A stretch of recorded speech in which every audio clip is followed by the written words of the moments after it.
اگر کوئی شخص نماز کا انکار کرتا ہے تو وہ دائرہ اسلام سے خارج ہے، لیکن اگر کوئی سستی کی وجہ سے نماز نہیں پڑھتا، صرف سستی کی وجہ سے نہیں پڑھتا، اللہ کا حکم جانتا ہے، اس کو کہا جائے آؤ نماز کو، تو وہ آگے سے مذاق نہیں کرتا یا نماز کا تمسخر یا استحقار نہیں کرتا، بلکہ بس اپنی سستی کی وجہ سے مسجد میں نہیں آتا۔ جو نماز کو ہلکا جانے، خفیف جانے، وہ بھی دائرہ اسلام سے خارج ہے اور کافر ہے۔ لیکن جو شخص اس کو اللہ کا حکم جانتا ہے اور اس کو پڑھنا اپنے اوپر ضروری سمجھتا ہے لیکن سستی کی وجہ سے پڑھ نہیں سکتا، تو اس کے بارے میں علماء کی آراء مختلف ہیں۔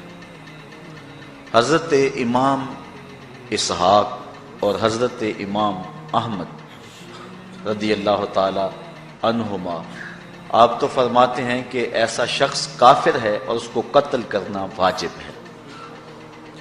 حضرت امام مالک کا قول ہے کہ، اور امام شافعی کا بھی یہی قول ہے، وہ بھی کہتے ہیں کہ اس کو قتل کیا جائے گا اور بطور حد قتل کیا جائے گا۔ حضرت امام اعظم امام ابو حنیفہ علیہ رحمہ آپ فرماتے ہیں کہ بے نمازی کو قتل نہیں کیا جائے گا، بلکہ اس پر تعزیر نافذ ہو۔ یہ حاکم وقت کی ثواب دید پر ہے کہ وہ اس پر کیا سزا دیتا ہے، اور فرمایا اس کو 7 قید کیا جائے گا اور توبہ کے لیے اس کو زور دیا جائے گا۔ اگر وہ توبہ کر لے تو اس کو قید سے باہر نکال لیا جائے گا، ورنہ اس کو قید رکھا جائے گا۔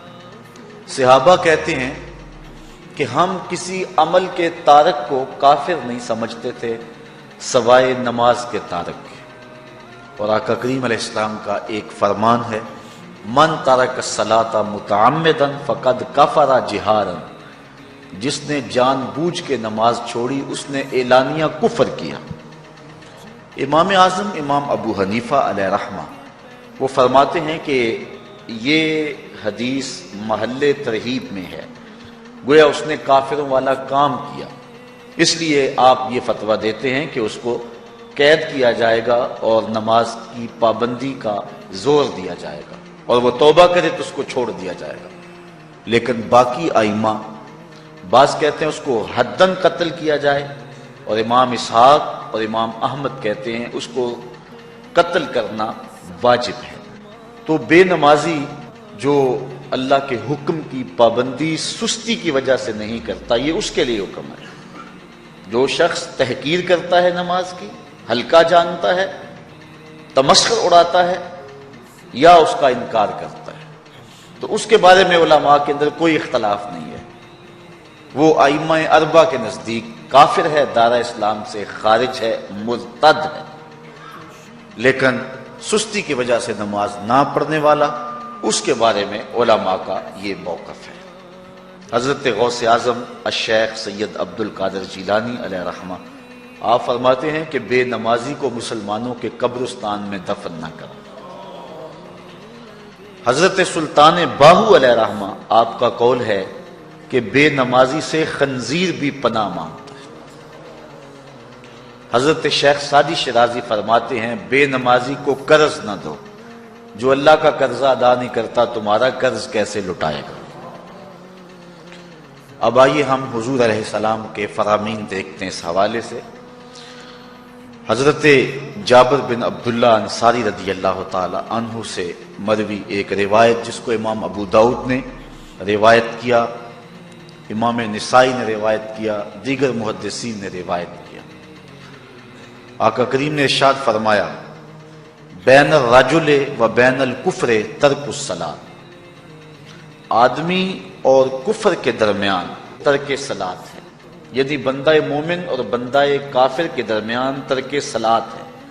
جو نماز پڑھتا ہے وہ مومن ہے، اور جو نماز نہیں پڑھتا تو وہ کافروں والا کام کرتا ہے، یا دیگر ائمہ کے نزدیک وہ کافر ہے۔ یہ ترہیباً نہیں بلکہ یہ حکم ہے۔ اور حضرت نبی رحمت صلی اللہ علیہ وسلم کا ایک دوسرا فرمان ان الفاظ کے ساتھ ہے، بین الرجل و بین الشرک والکفر ترک الصلاۃ، شرک و کفر اور بندہ مومن کے درمیان نماز ترک کرنا ہے۔ حضرت امام ابن ماجہ نے ان الفاظ کے ساتھ روایت کو نقل کیا ہے، بین الکفر والایمان ترک الصلاۃ، ایمان اور کفر کے درمیان نماز کا ترک کرنا ہے۔ اور آقا کریم علیہ السلام کا وہ فرمان جو حضرت انس سے مروی ہے، جس کو طبرانی نے اپنی موجم میں لکھا، بھی آپ کے سامنے میں نے رکھا، کہ حضور نے فرمایا من ترک الصلاۃ متعمدا فقد کفر جہارا، جس نے جان بوجھ کے نماز چھوڑی اس نے اعلانیہ کفر کیا۔ حضرت ابو ہریرہ رضی اللہ تعالی عنہ سے ایک روایت ہے کہ وہ فرماتے ہیں، لا سہم فی الاسلام لمن لا صلاۃ ولا صلاۃ لمن لا وضوء لہ، کہ اس شخص کا اسلام میں کوئی حصہ نہیں ہے جو نماز نہیں پڑھتا، اور اس شخص کا نماز میں کوئی حصہ نہیں ہے جو وضو نہیں کرتا۔ وضو کے بغیر نماز نہیں ہوتی اور نماز کے بغیر اسلام نہیں ہوتا۔ اور اسی روایت کو بالفاظ دیگر حضرت عبداللہ ابن عمر رضی اللہ تعالی عنہ نے حضور سے یوں روایت کیا ہے، طبرانی نے اپنی موجم میں اس کو لکھا، لا ایمان لمن لا امانتہ ولا صلاۃ لمن لا طہور لہ ولا دین لمن لا صلاۃ لہ۔ حضور فرمایا کہ اس شخص کا ایمان نہیں جس میں امانت نہیں، اور اس شخص کی نماز نہیں جس کو پاکیزگی حاصل نہیں، اور اس شخص کا دین نہیں جس کو نماز نصیب نہیں۔ حضرت امام ابن ماجہ نے اس روایت کو اپنے الفاظ کے ساتھ روایت کیا ہے۔ حضرت بریدہ رضی اللہ تعالیٰ عنہ اپنے باپ سے روایت کرتے ہیں اور وہ حضور سے روایت کرتے ہیں۔ حضور علیہ السلام نے ارشاد فرمایا، ان العہد الذی بیننا و بینہم الصلاۃ فمن ترکھا فقد کفر، کہ ہمارے اور ان لوگوں کے درمیان جو معاہدہ ہے وہ نماز کا ہے، جس نے نماز کو چھوڑ دیا اس نے کفر کیا، یعنی ہمارا اور ان کا پھر اب معاہدہ باقی نہیں رہے گا۔ حضرت امام بخاری نے روایت نقل کی ہے، حضور نے ارشاد فرمایا، من ترک الصلاۃ العصر فقد حبط اعمالہ، جس نے عصر کی نماز چھوڑی اللہ اس کے سارے عمل برباد کر دیتا۔ حضرت ابو ہریرہ رضی اللہ تعالی عنہ سے روایت ہے جس کو امام ابن ماجہ نے اور امام نسائی نے روایت کیا ہے، وہ حضور سے روایت کرتے ہیں، بڑی مشہور روایت ہے۔ حضور نے ارشاد فرمایا، ان اول ما یحاسب بہ العبد بصلاتہ فان صلحت فقد افلح وانجح وان فسدت فقد خاب وخسر۔ فرمایا قیامت کے دن بندے سے سب سے پہلا حساب نماز کا لیا جائے گا، اگر اس کی نماز ٹھیک ہو گئی تو وہ فلاح پا گیا، اگر پہلا تول ٹھیک آ گیا تو وہ کامیاب ہے، وانجح اور نجات پا گیا، وان فسدت فقد خاب وخسر، اور اگر پہلا تول ہی ٹھیک نہ ہوا تو پھر وہ ذلیل و رسوا ہو گیا۔ حضرت عبادہ بن صامت رضی اللہ تعالیٰ عنہ سے ایک طویل روایت ہے، وہ کہتے ہیں کہ حضور علیہ السلام نے مجھے 7 چیزوں کا حکم دیا، مجھے وصیت کی کہ ان 7 کاموں کو کرنا ہے۔ ان کے اندر جو دوسری چیز تھی وہ حضور نے یہ ارشاد فرمائی، وَلَا تَتْرُكُ الصَّلَاةَ مُتَعَمِّدِينَ فمن ترکھا متعمدا فقد خرج من الملہ، کہ جان بوجھ کے کبھی نماز نہ چھوڑنا، جس نے نماز چھوڑی وہ ملت اسلامیہ سے نکل گیا۔ اور حضرت معاذ بن جبل رضی اللہ تعالی عنہ سے بھی ایک طویل روایت ہے کہ حضور نبی رحمت صلی اللہ علیہ وسلم نے ان کو 10 وصیتیں کی تھی حصول برکت کے لیے۔ یہ ساری حدیث میں آپ کے سامنے رکھ دیتا ہوں۔ کہتے ہیں، اوصانی رسول اللہ صلی اللہ علیہ وسلم بعشر کلمات، حضور نے مجھے 10 باتیں ارشاد فرمائیں، حکمت سے بھری اور رحمتوں سے بھری ہوئی ایک ایک بات ہے، ان کے بول بہاروں جیسے اور اصحاب ستاروں جیسے۔ تو اتنا خوبصورت کلام، لہو خورشید کا ٹپکے اگر ذرے کا جگر چیر، حضور نے 10 باتیں حضرت معاذ بن جبل رضی اللہ تعالی عنہ کو بطور وصیت ارشاد کی. کہتے ہیں کالا، حضور نے مجھے کہا، ارشاد کیا، لا تشرک باللہ شیئا وان قتلت وحرقت، اللہ کے ساتھ کسی کو شریک نہ ٹھہرانا، اگرچہ تجھے قتل بھی کیا جائے اور تجھے آگ میں جلا بھی دیا جائے، کبھی بھی اللہ کے ساتھ شریک نہ ٹھہرانا. دوسری بات حضور نے مجھے یہ ارشاد فرمائی، وَلَا تَعْصِ وَالِدَيْكَ وَإِنْ أَمَرَاكَ أَن تَخْرُجَ مِنْ أَهْلِكَ وَمَالِكَ، کہ اپنے والدین کی کبھی نافرمانی نہ کرنا، اگرچہ تجھے حکم دیں کہ اپنے مال کو اور اپنے بچوں کو لے کے گھر سے نکل جا، تو کہا یہ کر لینا، نکل جانا، لیکن والدین کی نافرمانی نہ کرنا. تیسری بات حضور نے ارشاد فرمائی، وَلَا تَتْرُكَنَّ صَلَاةً مَكْتُوبًا مُتَعَمِّدًا فَإِنَّ مَنْ تَرَكَ صَلَاةً مَكْتُوبَةً مُتَعَمِّدًا فَقَدْ بَرِئَتْ مِنْهُ ذِمَّةُ اللَّهِ. فرمایا اے معاذ بن جبل، فرض نماز جان بوجھ کر کبھی بھی نہ چھوڑنا، زندگی میں کبھی نہ ہو کہ تجھ سے فرض نماز چھوٹے، اس لیے کہ جس نے فرض نماز جان بوجھ کے چھوڑ دی، اللہ اور اس کے رسول نے اس سے اپنا ذمہ اٹھا لیا. اب وہ جدھر مرضی جائے، اللہ نے جو ذمہ لیا ہوا ہے مومن کا، اللہ اٹھا لیتا ہے. چوتھی چیز حضور نے جو ارشاد فرمائی، وَلَا تَشْرِبَنَّ خَمْرًا فَإِنَّهُ رَأْسُ كُلِّ فَاحِشَةٍ. اے معاذ بن جبل، زندگی میں کبھی بھی شراب نہ پینا، ہر بے حیائی کی جڑ ہے اور بنیاد ہے شراب. پانچویں چیز کہتے ہیں حضور نے جو مجھے ارشاد فرمائی وہ یہ تھی، وَإِيَّاكَ وَالْمَعْصِيَةَ فَإِنَّ بِالْمَعْصِيَةِ حَلَّ سَخَطُ اللَّهِ. کہا کبھی اللہ کی نافرمانی نہ کرنا، اللہ کی نافرمانی سے اللہ کی ناراضگی مول لینے والی بات ہے. اللہ تعالیٰ کی معصیت سے اس کی ناراضگی جائز ہو جاتی ہے، حلال ہو جاتی ہے. اور چھٹی چیز کہتے ہیں حضور نے یوں ارشاد فرمائی، وَإِيَّاكَ وَالْفِرَارَ مِنَ الزَّحْفِ وَإِنْ هَلَكَ النَّاسِ. کہا جب محاذ پہ ڈٹا ہونا تو کبھی پیٹھ نہ پھیرنا، اگرچہ لاشیں جو ہیں وہ گر رہی ہوں اور لوگ ہلاک ہو رہے ہوں، سارے لشکر کے ہلاک ہو جانے کا ڈر بھی ہو، لیکن کہا معاذ بن جبل میں تمہیں وصیت کرتا ہوں کبھی پیٹھ پھیر کے بھاگنا نہیں ہے. حضور نے کہتے ہیں مجھے جو ساتویں چیز ارشاد فرمائی وہ یہ تھی، وَإِنْ أَصَابَ النَّاسَ مَوْتٌ فَاصْبُتْ. اگر تو کسی ایسے علاقے میں رہتا ہو جہاں موت آ جائے، کوئی بیماری آ جائے موت والی، تو علاقہ چھوڑ کے بھاگنا نہ، وہیں رہنا. تیری قسمت میں زندگی ہوئی، تجھے کوئی موت دے نہیں سکتا، اور اگر موت تیرے لیے لکھی گئی ہے تو جہاں مرضی چلا جائے تو موت سے بچ نہیں سکتا. اس لیے ایسے مقام سے بھاگ کر نہ جانا، وہیں ڈٹے رہنا اور وہیں رکے رہنا. آٹھویں چیز کہتے ہیں حضور نے مجھے ارشاد فرمائی، وَأَنفِقْ عَلَىٰ أَهْلِكَ مِن طَوْلِكَ. کہا اللہ نے تجھے جو وسعت دی ہے، تجھے جو مال دیا ہے، اس کو اپنی اولاد پر کھل کے خرچ کرنا، اپنی اولاد سے بخل نہ کرنا. اولاد کے معاملے کے اندر جہاں ان کی ضرورت ہو اس کو کھل کے پورا کرنا ہے. اور حضور نے نویں بات جو ارشاد فرمائی وہ یہ تھی، وَلَا تَرْفَعْ عَنْهُمْ عَصَاكَ أَدَبًا. اپنی اولاد کو ادب سکھانے کے لیے ڈنڈا نہ چھوڑنا، عصا ہمیشہ لٹکا کے رکھنا، کوڑا باندھ کے رکھنا. اور 10ویں چیز کہتے ہیں حضور نے جو مجھے ارشاد فرمائی، وَأَخْفِهِمْ فِي اللَّهِ.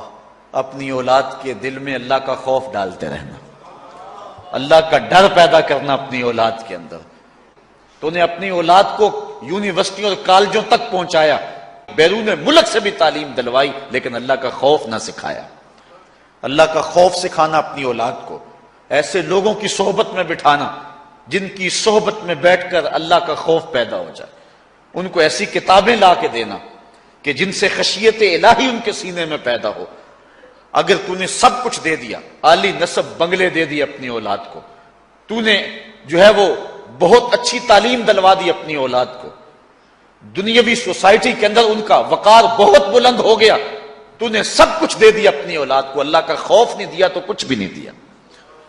تو حضور نے جو 10ویں وصیت حضرت معاذ بن جبل کو کی وہ یہ ہے کہ انہیں اللہ سے ڈراتے رہنا، اللہ تعالیٰ کا خوف، ان کی خشیت ان کے سینے میں پیدا کرنا۔ اللہ اکبر۔ حضور کا ایک اور فرمان سنیے۔ حضور نے فرمایا کہ جو شخص نماز چھوڑتا ہے، ایک طویل حدیث ہے جس کا یہ حصہ ہے، وَقَانَ يَوْمَ الْقِيَامَةِ مَعَ قَارُونَ وَفِرْعَوْنَ وَحَامَانَ وَأُبَيِّ بْنِ خَلَف، جو نماز ترک کرتا ہے قیامت کے دن قارون کے ساتھ، فرعون کے ساتھ، حامان کے ساتھ اور ابی ابن خلف کے ساتھ کھڑا کر دیا جائے گا۔ جس صف میں اللہ کے دشمن کھڑے ہوئے ہوں گے، بے نوازی کو بھی اس صف میں کھڑا کر دیا جائے گا۔ کتنی رسوائی ہے، کتنی ذلت ہے۔ کوئی بندہ یہ گوارا کرتا ہے کہ مجھے اس صف میں کھڑا کر دیا جائے جس میں دشمنان خدا کھڑے ہوں، دشمنان رسول کھڑے ہوں، میری کوئی بہن، میری کوئی بیٹی، کیا یہ گوارا کر سکتی ہے کہ اس کو حضور پہ کانٹے پھینکنے والی ام جمیل کے ساتھ کھڑا کر دیا جائے، اس کو حضور کو اذیت دینے والی عورتوں کے ساتھ کھڑا کر دیا جائے؟ نہ میری کوئی بہن اور نہ کوئی میری ماں اس بات کو گوارا کرتی۔ تو جب ہم یہ گوارا نہیں کرتے تو پھر ہمیں عزم کرنا چاہیے کہ آج کے بعد نماز نہیں چھوڑنی ہے۔ میں نے کسی جگہ پہ یہ بات بیان کی اور ساری گفتگو اسی عنوان سے ہوئی، کچھ ماحول ایسا بنا ہوا تھا، تو مجھے بعد میں صابر نامی وہاں کے ایک ساتھی نے فون کیا 2 یا 3 دن کے بعد، کہنے لگا کہ ہماری بستی میں ایک شخص بھی بے نمازی نہیں رہا ہے۔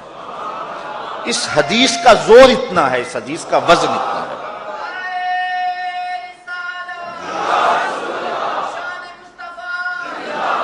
تو کوئی شخص یہ گوارا کرتا ہے کہ مجھے دشمنان خدا کی صف میں کھڑا کر دیا جائے، جن دشمنوں کے چہروں پہ تالکول ملی ہوئی ہوگی اور ان پر لعنتیں برس رہی ہوں گی، اور دنیا کے اوپر سب سے رسوائی زیادہ ان لوگوں کو ہوگی، تو کوئی شخص بھی یہ گوارا نہیں کرتا۔ ہم تو ان کے سائے سے بھی بچنا چاہتے ہیں۔ میرے مالک، ہمارا حشر ان کے ساتھ نہ کرنا، ہمارا حشر تو ابو بکر عمر کے ساتھ کرنا، ہمارا حشر تو عثمان غنی کے ساتھ کر دینا، ہمارا حشر تو مولا کائنات کے ساتھ کر دینا۔ مالک، ہمارا حشر بریلی کے امام احمد رضا کے ساتھ کر دینا، ہمارا حشر امام غزالی کے ساتھ کر دینا، بلال حبشی کے ساتھ کر دینا۔ ہماری آرزویں تو یہ ہیں، ہماری تمنائیں تو یہ ہیں۔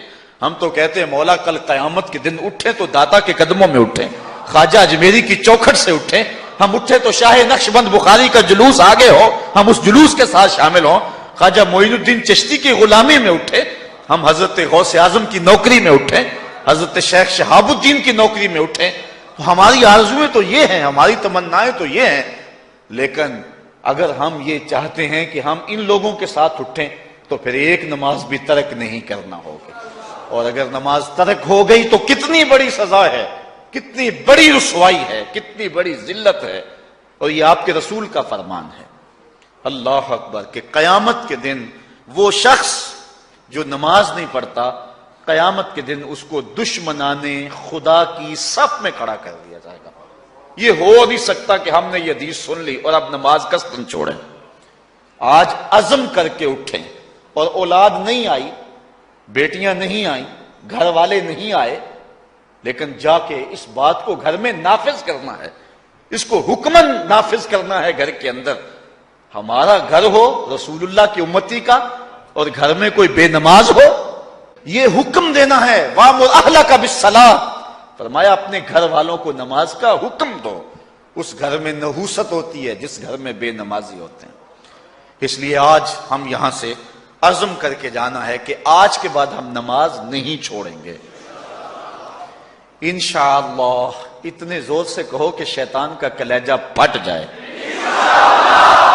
اللہ ہماری اس انشاءاللہ کو قبول کرے، قبول کرے۔ اللہ ہم کو پنجگانہ سجدے کی توفیق دے۔ کتنا بد نصیب ہے شخص کہ جس کی پیشانی اس کی حضور جھکتی نہیں، سارا دن کبھی کسی کو سیلوٹ کرتا ہے، کبھی کسی کو سیلوٹ کرتا ہے، کہتا میرے اس سے بھی تعلق ہونے چاہیے، اس سے بھی واسطہ ہونا چاہیے، اس سے بھی رابطہ ہونا چاہیے، کبھی دنیا میں کام پڑ جاتا ہے، اس سے بھی تعلق رہنا چاہیے میرا۔ کہاں کہاں صبح سے لے کر شام تک سلوٹ مارتا ہے، ایک اللہ کے حضور نہیں جھکا جاتا۔ اقبال علیہ رحمہ کہتے ہیں ایک سجدہ جسے تو گراں سمجھتا ہے، 1000 سجدے سے آدمی کو دیتا ہے نجات۔ آؤ اللہ کے حضور بندگی کا سر جھکائیں۔ تو یہ کتنی عبرتناک جو ہے اور کس قدر جو ہے وہ فکر انگیز حدیث ہے۔ وَقَانَ يَوْمَ الْقِيَامَةِ مَعَ قَارُونَ وَفِرْعَوْنَ وَحَامَانَ وَأُبَيِّ بْنِ أَبِي خَلْف، وہ شخص ان بد نصیب لوگوں کے ساتھ کھڑا ہوگا جس کو نماز کی توفیق نہیں ہے۔ آپ نے حدیث علماء سے بارہا سنی، حدیث طویل ہے۔ آقا کریم معراج کی رات گئے تو وہاں مختلف لوگوں کو مختلف عذابوں میں مبتلا دیکھا۔ کسی کی انتڑیاں کٹ کٹ کے گر رہی تھی، کسی کا منہ چیرا جا رہا تھا، کسی کی زبان لوہے کی کینچیوں سے کاٹی جا رہی تھی، کسی پر کھولتا ہوا پانی ڈالا جا رہا تھا، کوئی جو ہے وہ سرانڈ والا گوشت کھا رہا تھا، کسی کے جسم میں لوہے کی میخیں ٹھونکی جا رہی تھی۔ لیکن ایک قوم کو حضور نے دیکھا، ایک بھاری پتھر سے ان کا سر کچلا جاتا ہے اور پتھر کے واپس آنے تک دوبارہ صحیح ہو جاتا ہے، پھر کچلا جاتا ہے۔ تو حضرت جبریل امین سے حضور نے فرمایا کہ یہ کون لوگ ہیں؟ یا جبریلو من ہاؤلائے، یہ لوگ کون ہیں کہ ان کے سر پتھروں سے کچلے جا رہے ہیں؟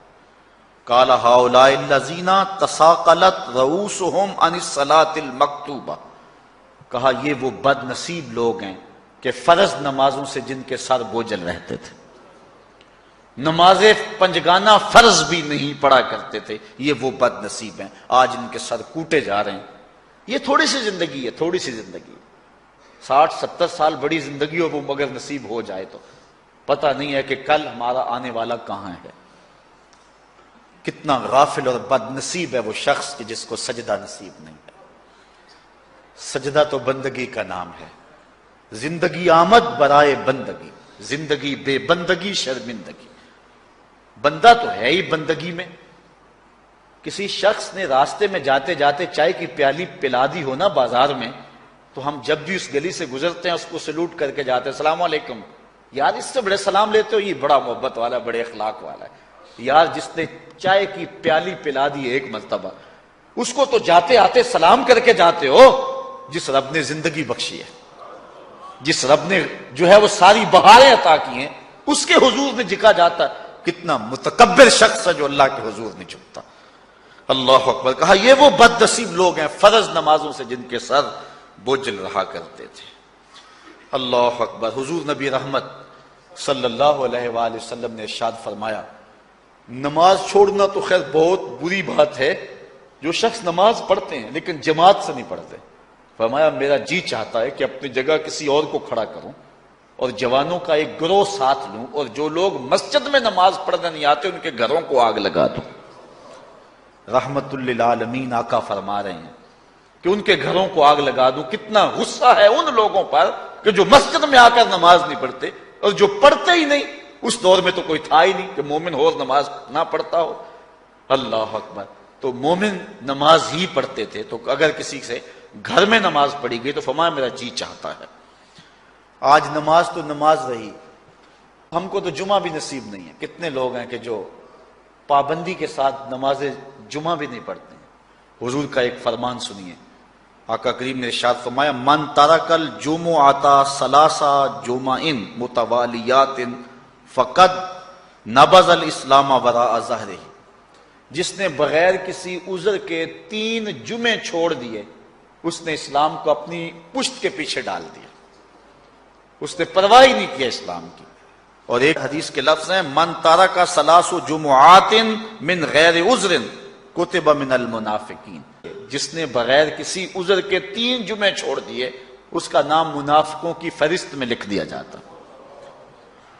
اور ایک حدیث کے لفظ اس حوالے سے ہیں، من ترک ثلاث جمع تہاونا بہا طبع اللہ علی قلبہ، جس نے سستی کی وجہ سے 3 جمعے چھوڑ دیے تو اس کے دل پر اللہ غفلت کی مہر لگا دیتا ہے۔ یہ وہ بد نصیب شخص ہے کہ جو نماز جمعہ چھوڑتا ہے۔ حضرت ابن حجر نے الزواجر کے اندر ایک روایت لکھی ہے، وہ فرماتے ہیں جو شخص نماز ترک کرتا ہے اس کو بہت ساری رسوائیاں ہیں۔ وقت اتنا طویل نہیں ہے کہ ایک ایک چیز کو تفصیل سے بیان کروں۔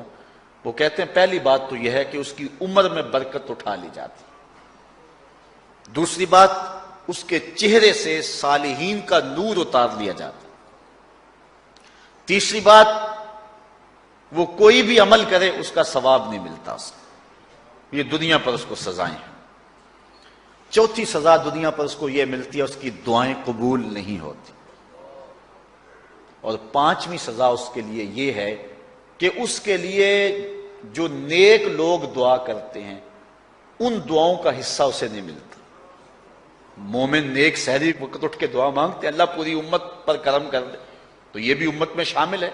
دعا اللہ والے کی تو قبول ہوئی، لیکن اس کا حصہ نکال دیا گیا، اس کا حصہ نیک لوگوں کی دعاؤں سے نکال دیا گیا۔ اور جب وہ مرنے لگتا ہے، نزا کے وقت تین اس کو سزائیں ملتی ہیں۔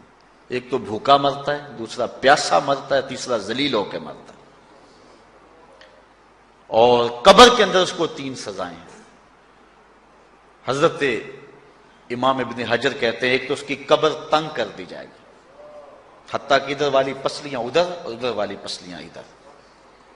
دوسرا، اس کی قبر میں آگ ڈالی جائے گی، جو اللہ کے حضور نہیں جھکتا اس کی قبر اس لائق ہے کہ اس میں آگ ڈالی جائے۔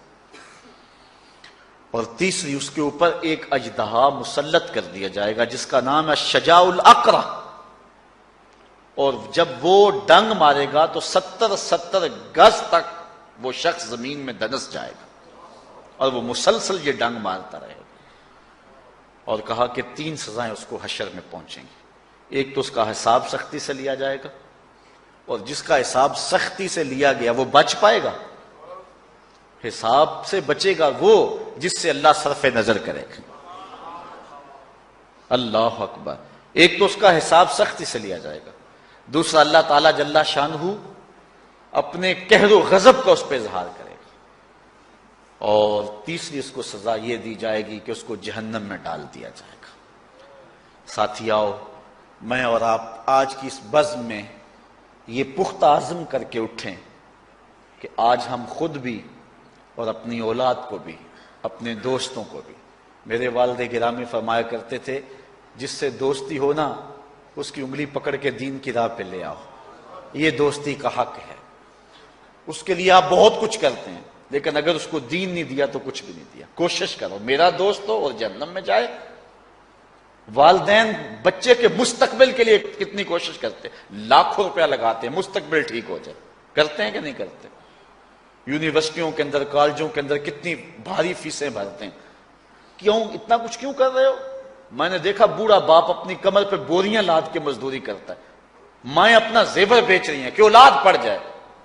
میاں اتنا کچھ کیوں کر رہے ہو؟ جی مستقبل ٹھیک ہو جائے۔ یہ مستقبل کتنا ہے؟ 20-25 سال کا، اور جو اصل مستقبل ہے اس کی فکر ہی نہیں کسی کو۔ اصل مستقبل تو وہ ہے، اللہ اکبر۔ بیرون ملک جائے بیٹا تو ماں کہتی ہے بس دعا کرو کہ میرا بیٹا خیریت سے پہنچ جائے۔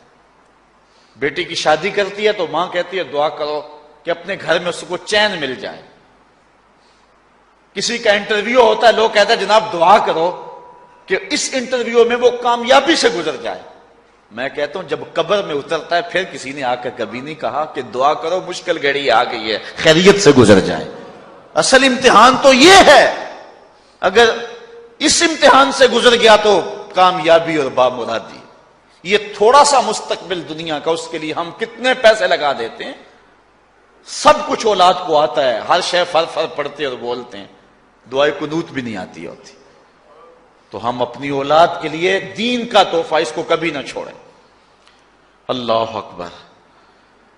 کوشش کریں، محنت کریں۔ حضور نبی رحمت صلی اللہ علیہ وآلہ وسلم نے ان بد عمل واعظین کی بات بھی کی ہے کہ جو لوگوں کو نیکی کا حکم دیتے ہیں اور خود اس پہ عمل نہیں کرتے۔ آج ہمارے کچھ واعظین لوگوں کو تو واضح تلقین اور نصیحت کرتے ہیں اور خود نماز میں سخت سستی کا ارتکاب کرتے ہیں، اور جس سے قوم کے اندر نماز میں سستی عملاً پیدا ہو جاتی ہے۔ کوئی عرس کی تقریب ہو، کوئی محفل نعت ہو، کوئی جلسہ ہو، کوئی شادی کی تقریب ہو، نماز کے وقت کا پورا پورا خیال رکھا کریں اور اس بات کا لحاظ رکھا کریں۔ بلکہ ہمارے ہاں ایک عجیب سا فیشن ہے، اور عجیب سی بات ہے، میں بڑا حیران ہوا کرتا ہوں کہ عشاء کے بعد جب جلسے ہوتے ہیں نا ہمارے مساجد کے اندر، تو مغرب سے اعلان شروع ہو جاتا ہے آج رات فلاں صاحب خطاب فرمائیں گے، اور پھر جب نماز عشاء ہوتی ہے تو ہمارا نقیب محفل کھولتا ہے لاؤڈ سپیکر اور وہ اعلان کرتا ہے حضرات جماعت ہو چکی ہے، اب مسجد میں آ جائیں۔ یعنی یہ نماز کو ہلکا کرنے والی بات ہے، ان کو کہا جا رہا ہے کہ بلکہ بات تو کہہ دیتے ہیں جس کا تمہیں ڈر تھا وہ گزر گئی ہے، اب آ جاؤ، کیا لینا ہے جلسے میں آ کر اگر نماز ہی نہیں پڑھنی ہے تو۔ ممبر و محراب کے جو ذمہ دار ہیں ان سے جو ہے وہ عجیب و غریب قسم کی جو ہے وہ حرکات سکنات سرزد ہو رہی ہیں۔ یہ جو جاہل نقیبوں کا ایک غول آ گیا نا، یہ بھی ایک بہت بڑی مصیبت ہے۔ ایک تو بے تحاشا القاب، دوسرا دین کی روح سے ناشنائی۔ وہ کسی نے کہا تھا نا کہ پہلے حضرت غوث پاک ولی بناتے تھے، چور سے کتب بناتے تھے، آج کل ہم بناتے ہیں۔ کہا تم کیسے؟ کہا ہمیں پتا ہوتا ہے یہ چور بیٹھا ہوا ہے، ہم کہتے ہیں غوث زمان اور کتب دوران۔ بے تحاشا اور بے تکا انداز، اور پھر دین کی روح سے یہ ناشنائی کہ باقاعدہ اعلان ہوتا ہے جناب جماعت ہو چکی اب تو آ جاؤ۔ تو کیا کرنا ہے ساری رات جاگ کے اگر عشاء کی نماز ہی نہیں پڑھی تو نماز کو ہلکا کیا گیا ہے۔ اسی طرح جلسہ لمبا ہو رہا ہے اور نماز کا وقت سکڑ رہا ہے، ان چیزوں کا التزام کرنا ہے، ہم نے کوشش کرنی ہے۔ اور یہ بھی ایک مصیبت ہے کہ دربار بڑا اونچا ہے اور مسجد کے اندر جانوروں کی بینٹیں پڑی ہوئی ہیں۔ حیثیت تو مسجد کی ہے، دربار کی تو ثانوی حیثیت ہے۔ دربار پہ 3 کروڑ روپیہ لگا ہوا ہے اور مسجد میں چٹائیاں بھی موجود نہیں ہیں۔ اپنے بھی خفا مجھ سے ہیں بیگانے بھی ناخوش، کہ زہر ہلاہل کو کبھی کہہ نہ سکا کند، بات وہی کہتا ہوں سمجھتا ہوں جسے حق، نہ ابلہ مسجد ہوں نہ تہذیب کا فرزن۔ ہم نے ان چیزوں کو دیکھنا ہے۔ اچھا، بعض والدین کی ایک سستی ہے، وہ آتے جناب تعویذ کر دو، ہماری اولاد نماز نہیں پڑھتی، بچے نماز نہیں پڑھتے، اور کہتے ہیں جی ہماری تو چلو گزر گئی، ہم تو نہیں پڑھتے، یہ تو پڑھیں۔ میں کہتا ہوں یہ کیوں پڑھیں جب تم نہیں پڑھتے؟ الولد سر لابیہ، بیٹا باپ کا راز ہوتا ہے۔ تم مجھ سے تعویذ لینے آگے ہو، گھر میں مصلی بچھا کے سجدہ کرو، تمہاری اولاد بھی تمہارے تتبع میں سجدہ کرنے کی عادت ڈال۔ حضور فرمایا بچے 7 سال کے ہوں تو انہیں مسجد میں لے جاؤ، 10 سال کے نہیں پڑھتے تو ان کو مار کے پڑھاؤ۔ اب اولاد ہوگی جوان، خود کبھی سجدہ کیا نہیں، اب کہتے ہیں شاید تعویذ سے کم چل جائے گا۔ جو تعویذ اللہ کے رسول نے تمہیں دیا تھا کہ 7 سال کے ہوں تو پکڑ کے انگلی مسجد کا راستہ دکھاؤ، 10 سال کے ہو جائیں تو مار کے پڑھاؤ، ان کے سینے میں اللہ کا خوف داخل کرو، ان کو قرآن کی تلاوت سکھاؤ۔ علموا اولادکم 3 خصال، اپنی اولاد کو 3 چیزیں سکھاؤ۔ حب نبیکم، ایک اپنے نبی کا پیار سکھاؤ، وحب اہل بیت ہی، رسول اللہ کے اہل بیت کا پیار سکھاؤ، وتلاوت القرآن، اور قرآن کا پڑھنا سکھاؤ۔ چھین لو سیڑیاں ان کے ہاتھوں سے گانے والی، چھین لو ان کے ہاتھوں سے جو ہے وہ ناول، اور ان کے ہاتھ میں قرآن دے دو۔ کتنے خوش نصیب دن تھے، گلیوں سے گزرتے تھے، گھروں سے قرآن کے پڑھنے کی آواز آتی تھی۔ آج پاپ میوزک کی صدائیں تو آتی ہیں، آج قرآن کی آوازیں نہیں آتی۔ تو یہ عجیب ہے جی ہم نہیں پڑھتے یہ تو پڑھے۔ میں کہتا ہوں یہ کیوں پڑھیں جب تم نہیں پڑھتے ہو؟ تمہارے اوپر کیا اب فرض ساقط ہو چکا ہے بڑھاپے کی وجہ سے؟ تم بوڑھے ہو کے نہیں پڑھتے ہو، تمہاری اولاد تم چاہتے ہو جوانی میں پڑھ لے؟ تم خود اللہ کے حضور سجدہ کرو اور پھر دیکھنا تمہارے تتبع میں، تمہاری اتباع میں تمہاری اولاد بھی تمہاری پیچھے پیچھے ہوگی۔ اللہ اکبر۔ صاحب اس عنوان سے کہنے کے لیے بہت کچھ ہے۔ اللہ تعالیٰ جل شانہ اپنی رحمتیں عطا فرمائے۔ اعلی حضرت سے 2 لوگوں نے فتویٰ پوچھا۔ بریلی کا ایک محلہ ہے، محلہ ذخیرہ، اس میں ہادی حسن اور قرب محمد نامی لوگوں نے تنظیم بنائی نماز کی دعوت کے لیے۔ کچھ لوگ ان کی بات کو نہ سنتے، اعلی حضرت سے استفتاء کیا، فتاوی رضویہ کے اندر موجود ہے کہ ہم نماز کی دعوت دیتے ہیں، کچھ لوگ اس کے باوجود نہیں آتے، تو حکم شرعی کیا ہے؟ تو اعلی حضرت فرماتے ہیں کہ پہلے تو نرمی سے انہیں سمجھائیں، آؤ نماز کی طرف۔ نہیں مانتے، مؤثر لوگ ڈالیں جو ان کو کہیں۔ یہ تھے ہمارے کرنے والے کام، ہم کن جھگڑوں میں پڑے ہوئے۔ مؤثر معاشرے کے لوگ تلاش کریں اور ان کو سمجھائیں، جن کی وہ مانتے ہیں، ٹالتے نہیں۔ ان سے سمجھائیں ان کو. آپ فرماتے ہیں اگر ان کے سمجھانے سے بھی نہیں سمجھتے تو فرمایا فتویٰ پھر یہ ہے ان سے بائیکاٹ کر دیں، ان سے ترک کلام کر دیں، ان سے گفتگو چھوڑ دیں. ہم نے تو کبھی بیٹوں سے نہیں چھوڑی گفتگو. بیوی بے نماز ہو ہم ہر شے بیوی سے منوا لیتے ہیں. کبھی کہا تیرے ہاتھ کی پکی روٹی نہیں کھاؤں گا اگر تو نماز نہیں پڑھتی؟ کبھی بیٹا کہے امی تو نماز نہیں پڑھتی میں تیرے ہاتھ کی روٹی نہیں کھاؤں گا؟ جو ماں بیٹے کے لیے سب کچھ کرتی ہے، کتنے دکھ جھیلتی ہے، کسی کے گھر کے برتن مانجنے پڑے وہ بھی مانجتی ہے، کیا بیٹے کی خواہش پہ نماز نہیں شروع کر دے گی؟ جب عادت ڈالے گی تو پھر اللہ دل میں بھی وہ محبت ڈال دے گا. کیونکہ ہمارا تو اتنا ہی کام ہے نا. حضرت بایزید بسطامی نے یہی کیا تھا نا. حضرت بایزید بسطامی علیہ رحمہ بسطام کے لوگوں کی تربیت کر رہے ہیں. کسی محلے کے کونے میں آ کر ایک فاحشہ عورت بیٹھ کے لوگوں کا دین ایمان اجاڑنے لگی. کسی نے کہا بایزید تیرا شہر لٹ رہا ہے، جس کو تو اشکوں سے سیراب کیا تھا اور سجدہ ہائے سحرگاہی سے جس شہر کو نور بخشا تھا، تیرا شہر لٹ رہا ہے. کہا کیا ماجرا ہوا؟ لوگوں نے کہانی سنائی. بایزید بسطامی صبح مصلی اٹھایا اور جا کے اس فاحشہ عورت کے دروازے پہ مصلی بچھا لیا. اب جو بھی گاہک آتا بایزید بسطامی کو بیٹھا ہوا دیکھ کے راستہ بدل لیتا. اس نے انتظار کیا، رات کے اندھیرے گہرے ہو گئے، آج کوئی گاہک ہی نہیں آیا. اس نے کھڑکی سے جھانک کر کے دیکھا ایک بوڑھا بابا بیٹھا ہوا ہے، ہاتھ میں تسبیح ہے، مصلی بچھایا ہوا ہے. نیچے اتر کر کے کہا بابا اللہ کو یاد کرنے کے لیے اور تھوڑی جگہ ہیں، تجھے میرے گھر کی گلی ہی ملی، میرا راستہ روک لیا. بابا کہنے لگا کیا مسئلہ ہے تجھے؟ کہا میرے گاہک رکے ہوئے ہیں. کہا آج میں تیرا گاہک ہوں، بتا تیری رات کی قیمت کتنی ہے. اللہ اکبر. حضرت بایزید بسطامی نے قیمت طے کی. اس کے گھر کی جب چھت چڑھنے لگے نا سیڑھیاں، لوگ دیکھ رہے تھے. کہا مالک اگر بایزید بھی اجڑ گیا تو روشنی کہاں سے لیں گے؟ بایزید بھی ایک فاحشہ عورت کے کوٹھے پہ چڑھ رہا ہے، اگر یہ بھی چراغ بجھ گیا تو زمانے کو اجالا کہاں سے ملے گا؟ لیکن قدرت کو کچھ اور ہی منظور تھا. اس سے کہا مصلی بچھا لے، جو میں کرتا جاؤں وہ کرتے جانا. پہلے وضو کیا، اس نے بھی کیا، پھر مصلی پہ آئے، وہ بھی پیچھے کھڑی ہو گئی. پھر بایزید قیام کیا، اس نے بھی قیام کیا. پھر رکوع میں گئے، وہ بھی رکوع، قوما وہ بھی قومیں. جب سجدے میں حضرت بایزید گئے، وہ بھی سجدے میں، تو بایزید رو پڑے.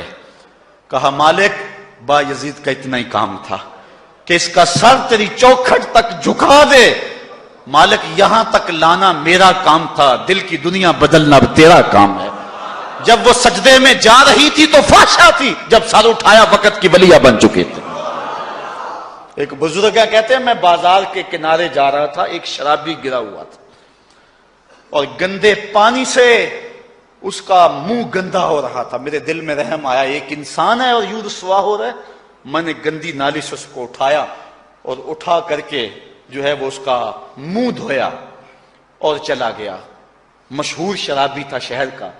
کہتے ہیں سحری کا وقت ہوا، تہجد کے لمحے آئے تو میں مسجد میں نماز پڑھنے کے لیے گیا. دیکھا کیا کہ وہ شرابی مصلی بچھا کے بیٹھا ہوا. میں حیران ہو گیا کہ یہ کیا ماجرا ہوا. اب صبح تو میں نے اس کو گندگی سے اٹھایا ہے اور اس کا منہ دھویا ہے. میں حیران ہوا تو ہاتف سے آواز آئی میرے بندے تو نے اس کا منہ دھو دیا تھا، میں نے اس کا دل دھو دیا. صاحبو ہم اپنا کام کریں، کوشش کریں، کھینچ کے لے آئیں کسی کو مسجد میں اور پھر دیکھنا رب کے رنگ. وہ بڑا کریم ہے، وہ بڑا رحیم ہے. آئیے آج کی اس مجلس میں ہم یہ عزم لے کر کے جائیں. اپنے لیے میرا نہیں خیال کہ اس بڑے مجمع میں کوئی ایسا شخص اب رہے گا جو نماز چھوڑ سکے گا. انشاءاللہ نہیں چھوڑ سکے گا اللہ کی توفیق سے. یہ آپ کی آنکھوں میں تیرتے ہوئے آنسو گواہی دے رہے ہیں کہ رسول اللہ کی نگاہ بھی ہو رہی ہے اور اللہ کا کرم بھی اتر رہا ہے.